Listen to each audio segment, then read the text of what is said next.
Hey guys, so we are going to talk about Five Nights at Freddy's, The Fourth Closet. If you were in stream a couple weeks back, you heard me rant about this for like half an hour. I am a huge fan of the novels. I've played the first Five Nights at Freddy's in college with my buddy Nightwing. We got scared shitless. I got scared shitless. Fucking made it through, didn't even make it through night 2, turned the game off. Nope, wasn't having it. But the books are something I really do like. So I want to talk about this one in particular because I just finished it like 2 weeks ago. So I'm recording this on my phone. Oh god. So it's going to move, it's going to shake. It's going to do all that kind of crazy shit. The lighting sucks, the mic sucks. I've only got 30 minutes on my fucking record time because my phone has like no memory left, so we got to make this count. So first, I think this is a perfect send-off to the novel series. I think it's a great conclusion. I think it does this really cool thing where it answers a whole bunch of shit and it ties them all in. It ties them all in. Oh my god, I gotta fucking... Oh, no, silence. Okay, sorry about that. Problems with recording on a phone. We'll probably edit that out. It answers a whole bunch of questions, and it leaves some things open to interpretation, which I personally like, especially as a reader, as a gamer. It's something I find really interesting and really cool. So let's start right from the get-go. The Fourth Closet picks up right where the Twisted Ones left off. And I mean right. Like, we're talking maybe 6 months in between. Also, I'm not going to do too much heavy spoilers right now. We'll put a time stamp maybe up here, or up here. One of these 3 areas above my fucking head. And you can click there to go past Spoiler Town if I do a Spoiler Town. I'm doing a Spoiler Town. What the fuck am I saying? I don't know how I'm going to edit this video. Anyway, so without going into too much spoilers, so the book opens up with John, who last we saw had a tragic event with Charlie and the rest of the gang at the end of the Twisted Ones. So now, he's kind of recovering from that event. Essentially, and spoiler warning, there's big spoiler warnings going right up fucking here. If you have not read The Silver Eyes or The Twisted Ones, click off this video. Thank you for stopping by. I hope you enjoyed the little bit of me that you saw. If you want more, please feel free to subscribe, like the video, all that crazy shit that makes YouTube survive. Otherwise, you can catch me over on Mixer streaming games and talking about game-related things, and you can join Discord, my Twitter, my Facebook, my Instagram, all links down below for all that crazy shit. So, spoiler warning in 3, 2, 1. At the end of the Twisted Ones, we see Charlie die. At least that's what John sees. She's trapped up in Twisted Freddy, I believe, and John's holding her and he says, "I won't let you go, I love you," and then, bam, she dies, she gets swallowed up, she gets mauled, eaten, whatever the fuck you want to call it. The end of that book, the literal end, she walks into the diner. This book picks up 6 months later. John doesn't believe it's her. She's kind of come back and like established herself again. She feels hurt from John. All of John's friends, Jessica is mainly featured in the beginning of the book. She's telling John that it's Charlie, it's Charlie, but he doesn't believe it. He gets fired from his job because his heads are in the clouds. He's living in a 1-bedroom apartment talking to Theodore, the severed head of the stuffed rabbit Charlie had, telling her he knows for a fact that's not Charlie, and he's trying to put all the pieces together like Matt Patton, the game theory, when the 6 Five Nights at Freddy's game came out, but it's so much! Anyway, so as the story progresses, they meet Clay, they all have a big reunion, Carlton comes back, Marla comes back, everyone's there, and John makes an attempt to connect with Charlie, but something doesn't feel right. So then all of a sudden, Theodore starts talking to him, which if you've read Twisted Ones, again, if you haven't read it, don't know why you're here, welcome to Spoiler Town, happy to have you.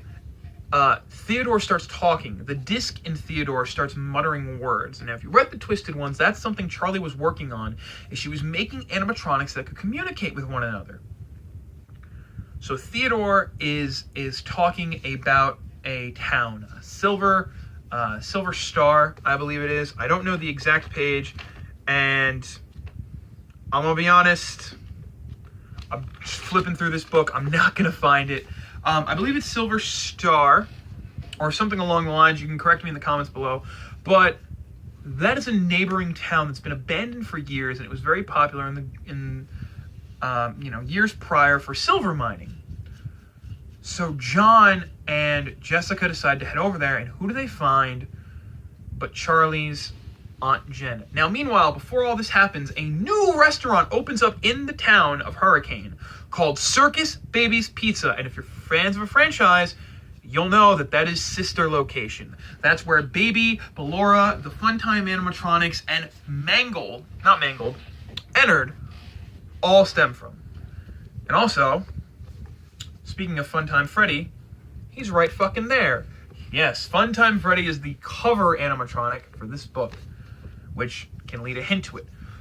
So John, while that opens up, they're running this big promotion. You dress as a clown, you eat for free. And John's been seeing all these weird clown people show up. So all of a sudden, before they head off to Silver Town, Silver Mining, Silver Star, whatever the fuck, they have a meeting with, he meets with Carlton's dad, Clay, who is the sheriff, if you don't know. And as he's leaving, it's very late in the night, early in the morning, probably I'd say around like 1, 2 a.m., John sees somebody walking to him, and he freezes. And he realizes that it's someone dressed as a clown. And they turn, they smile, and they keep walking away. Now, John goes home without thinking anything of it. And when he goes back to his apartment, this is the point of the story where Theodore starts talking, and he finally pieces together what he's saying. So he rushes back to Clay's house to find that Clay's door has been broken down, and Clay has been gashed, bashed, beaten the fuck up. He's bleeding on the ground. So he calls the hospital. Everyone shows up, and that's when John and Jessica decide to head to Silver Star. There, they find Charlie's Aunt Jen. Now, as you know, Charlie's Aunt Jen has been a not prominent character in the other books, but she's been mentioned a whole hell of a lot. She raised Charlie as a little girl, and she was kind of like a guiding voice for Charlie, and she shows up at the end of the last book, but nobody's ever seen her since. They find her. While they're there, someone comes a-knocking. They hide into the back room, and lo and behold, the uninvited guest is the other Charlie. Now, while John and Jessica are in a back room, they find a crate. They find a green chest. And when John opens it up, he sees Charlie. And not just any Charlie, he sees his Charlie from the end of the book. They try and get her out.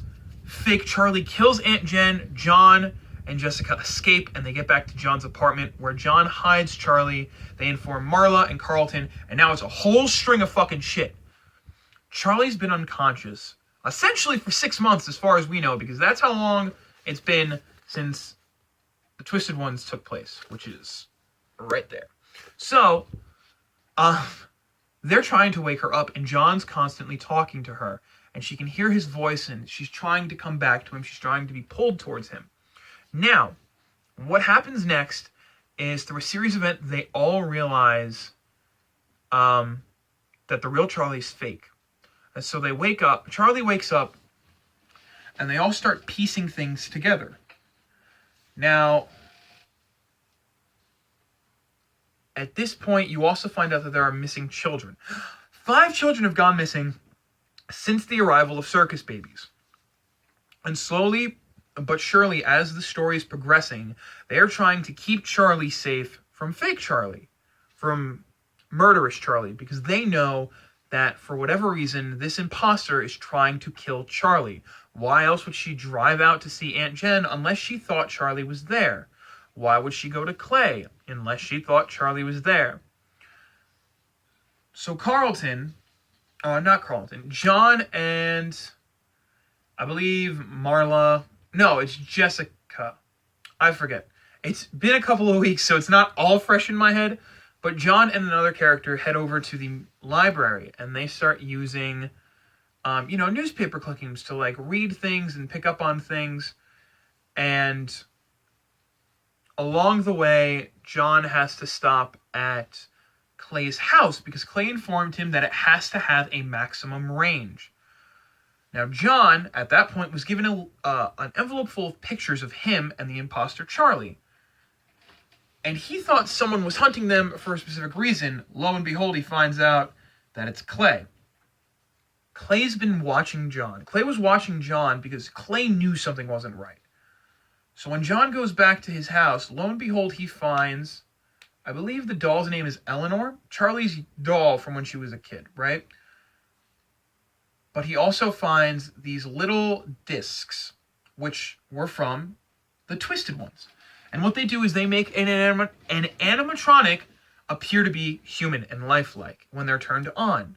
And when they're turned off, they become dolls or stuff like that.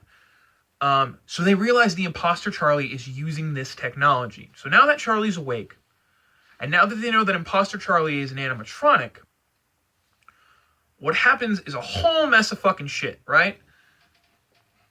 They end up having to deal with running from the imposter Charlie. They find the experiment that Charlie was doing back in the Twisted Ones with the two heads that talk to each other. And she told them there are earpieces. And when you turn the earpieces on, that's what allows those animatronics to see you and recognize you that you're there. She has the idea, if you rewire the earpiece, you can set it so when you turn it on, the animatronics don't see you. So now that that's all said and done, what ends up happening is a lot of shit, right? Jessica ends up going and tailing imposter Charlie and ends up in Circus Baby where she gets captured. Imposter Charlie turns out to be Circus Baby, and she meets William Afton, who's not dead but is on the doorsteps of death. He's a crippled, old, fragile old fuck, and he's trying to do something with the animatronics. Once everyone else realizes what's happened, they make their way to Circus Baby's pizzeria, except John and Charlie. John and Charlie hang back, and they try to solve the big secret and the big mystery. So while everyone's in there, they discover some things. Jessica discovers the missing children. She discovers all 5 of the missing children. And Carlton and Marla are in Circus Babies, and they're trying to get to Jessica to get her out. They come equipped with the earpieces that make them invisible to animatronics, and it's a whole house of horrors from there. They go in, they meet the baby crawlers from Sister Relocation. They meet Funtime Freddy in a house of mirrors. It's a whole mess of things. Finally, they meet up with Jessica, who comes across Mangled. Mangled, I believe it's Mangled or another one of the animatronics, but I think it's Mangled, kidnaps one of the children. Jessica and Marla then go and try to escape. John tries to travel deeper into Circus Babies to find the missing boy. And it's a whole mess of there. Jess almost gets killed by Mangled. They escape with 4 kids, while Carlton's inside dealing with the 5th. Now, meanwhile, John and Charlie have gone back to Aunt Jen's to solve the big mystery as to what's been happening to Charlie, what happened to her dad. Everything is finally going to fall into place. And when they're there, while they're doing this, Carlton gets trapped by William Afton, and they have this big confrontation. And there's a big table filled with this melted, molded animatronic, and you find out earlier that Afton is trying to put his soul in the animatronic so he can live forever. Now, what he does, and if you're a fan of the games and you've been watching Matt Pat's Theory, you'll know about Remnant, which is essentially like ectoplasm, spirit goo. It's a little weird. Afton takes a syringe full of it and stabs Carlton with it. Carlton then goes to what I assume is Purgatory, where he meets his friend Michael, who we learn about in the beginning of the first book. Michael, when they were all children and were playing at Freddy Fazbear's, Michael was kidnapped. Michael was the first kid murdered in a Freddy Fazbear. Or second, really.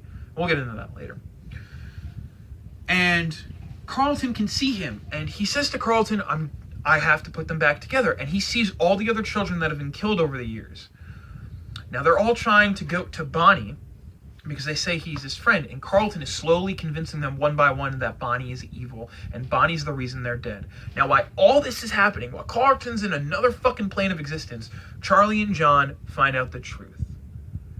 They do so inadvertently. While in Aunt Jen's house, Charlie stumbles upon the machine that that Henry created to kill himself. Baby shows up, demanding why Afton is so interested in Charlie. Now, through the entire book, Charlie and John have been having this argument about Sammy, and John brings it up a bunch of times that what if Sammy wasn't kidnapped, Charlie? What if you were kidnapped and brainwashed? Now, this is way earlier, before they know that fake Charlie's circus baby. It's a whole mess of things. Baby reveals the biggest fucking plot twist I've seen in the book in a long while. This is Spoiler Town. If you want my final thoughts, click this button right here. If you don't give a fuck, hold on to your butts, because here it comes. Charlie, and this is probably old news for anyone who's watched Matt Pat's videos, Charlie, our Charlie that we've been following for 3 books, is a robot. She died in Fredbear's Family Diner. Sammy and Charlie's mom left Henry, and in Henry's grief, he decided to build an animatronic in different stages of human life so that he can preserve the memory of his daughter. He starts with the toddler, which ends up being the doll, I think. I'm not entirely sure. Then a young child, then an adolescent, which we see as our Charlie, and then a 4th one. Hence, the 4th closet. Now, this is where the interpretation is going to come in. Baby reveals this to Charlie, and Charlie weirdly accepts it in the end. And to save John's life, Charlie tricks Circus Baby into coming towards a closet where the suicide robot has been kept. And with a quick flick of the wrist, Baby goes to grab Charlie. Charlie flicks something, a switch or a lever, I don't know. And the robot from the closet springs to life, stabbing Charlie and Baby clear through their chests. And John is in peril, and he screams. And the last thought that Charlie has before she dies is, "I love you too." Now, that line had me. I was getting very emotional at this point, because that line is something that has been prevalent in the 3rd book the whole time. It's the question that John keeps asking imposter Charlie in the beginning. He says, "I said something to you that night, and I need you to remember." And it was that he loved her. It wasn't that he was always going to be there for her. It was that he loved her.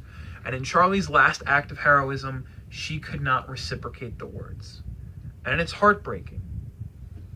Carlton manages to put all the souls back together and get them to turn on Afton. He comes to, Marla and Jessica show up, they rescue the 5th child, they escape, and the book ends with a somber setting. John is in a cemetery, and he walks up to 2 headstones. And this one I have the quote, so I'm gonna read this one. A warm gust of wind rolled over the cemetery as they walked away together. The trees rustled, and a rush of leaves blew across the stones, sticking to some. Beneath the telephone pole, the grass rolled with waves, brushing against the 2 stones they sat together in the setting sun. The first was Henry's, the other read, "Beloved daughter, Charlotte Emily, 1980 to 1983. Now, Charlie was killed at Fredbear's Family Diner. She was the first death. There's a passage right before that I want to read that is where the speculation comes in. He turned in a slow circle, and then he saw her. She was standing beneath a tree just a few yards away, where the grass grew lush and green. She smiled and extended a hand, beckoning him to her. He stood where he was. For a moment the world seemed blunted, his mind had gone numb. He could feel that his face had no expression. He looked back at the stones with a sharp stab of longing, then swallowed and took steady breaths until he could move again. He turned to the woman under the tree, her arms still extended, and went to her. My theory, which it should be pretty obvious from the title of the book, everything that's happened, and the big revelation we heard at the end, my theory is that the woman underneath the tree is the fourth Charlie animatronic. It's Charlie as a full-grown woman. Now, this is what I lead speculation to. We don't know how long it's been. John could have grown up. Because they're all, roughly in college at the end of this book. John could be in his, 20s or his 30s, and he could have finally awoken the Charlie that was sleeping in the fourth closet. And I think that's fucking great. It leaves fans like me and other people something to speculate, but it ends on such a final note. It puts the pin in everything, and it leaves everything to rest. It doesn't make anything feel like it's left unanswered and unopened. Now, I guess this is the final thoughts. I think this book series is fantastic. It's a great read if you like any type of thriller. It's easy to pick up. It's easy to follow. If you enjoy the mythos of Five Nights at Freddy's, but you don't play the games, and you're tired of watching Let's Plays and game theories, then this book series is something that I highly recommend. With the movie on its way in production, I pray. Scott, if you happen to watch this video, thank you for creating these worlds, but most importantly, please let the movies be the novels. Don't add anything, don't cut anything, don't let Hollywood try to milk the jump scares, because that's not what it's about.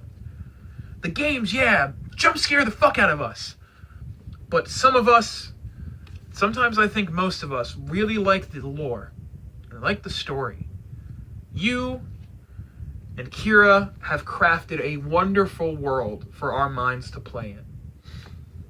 A wonderful place to get lost, to get frightened, and to feel. This book series was one that actually pulled on my heartstrings a little bit. And by the end of it, I was praying for the happy ending. Now, we didn't get it, or at least we didn't get as happy of an ending as we hoped. But I was satisfied with it. I really was. And I highly recommend them to anybody who likes any kind of book, who likes to let their minds wander in different caverns of pages, and get lost in different words and text and characters and places. And it's just a good book to lose yourself in, because it's a very descriptive book. And it was a blast to read it. I actually had some thoughts on if the movies followed these books to a T, which I really hope they do. None of this two-part bullshit that Harry Potter and fucking Hunger Games did, that Avengers is doing. None of that. I want 3 movies, Scott. Give me the Silver Eyes, the Twisted Ones, and the Fourth Closet, and I'll be a happy camper. Now, what I was saying, because we're running out of time here, was I actually had, because I like to picture characters and what they look like, I ended up picturing characters from different shows in the main roles of the Five Nights book. It wouldn't surprise you guys that I pictured the Stranger Things cast. And I thought that would be really cool, and that would be really fun. But the other people I pictured the cast of Riverdale. And I thought that worked. I mean, they both work so well. I'd like to see the cast of Riverdale, just because I'm a little more fond of them. You could have, I'm going to say their character names, because for the life of me, I don't know any of the actors and actresses. I'm a horrible TV fan. You can fucking yell at me in the comments, or be helpful and post all their actual names so that I can credit them later on. But picture Betty as Charlie, Jughead as John, Archie as Carlton, Veronica as Jessica, Cheryl as Marla. Like, all these things, like, it'd be great. Because it kind of has that same feel. It's not too supernatural, where it's Stranger Things, but it's just enough like whodunit murder mystery where it can be the Riverdale cast. Well, guys, I think that's about it. I have pretty much exhausted how I felt about this book. There's only so many fucking times I can say, go read it, go buy it, because it's a great fucking read, and it's a great fucking time. But really it is. And I recommend this to everyone. I can't recommend it to my friends because my friends are just like, why would you read that? And I'm like, because it's a good thriller book. And they're like, it's Five Nights at Freddy's. And I'm like, whatever, I'm going to enjoy it. And if you guys have already read this, please let me know in the comments what you guys thought. I'd love to just start up some conversations. Any theories you guys have about anything, or just let me know how the book made you feel. Did you like it? Did you fucking hate it? Do you want more? Enough with the Five Nights at Freddy's. It's been too long.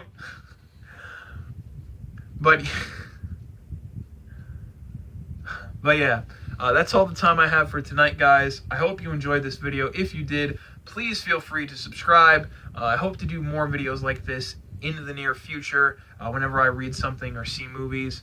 Also, if you want to follow me on any of my social media, the links are all down below. I'm on almost every platform you can think of: Facebook, Twitter, Instagram, Discord.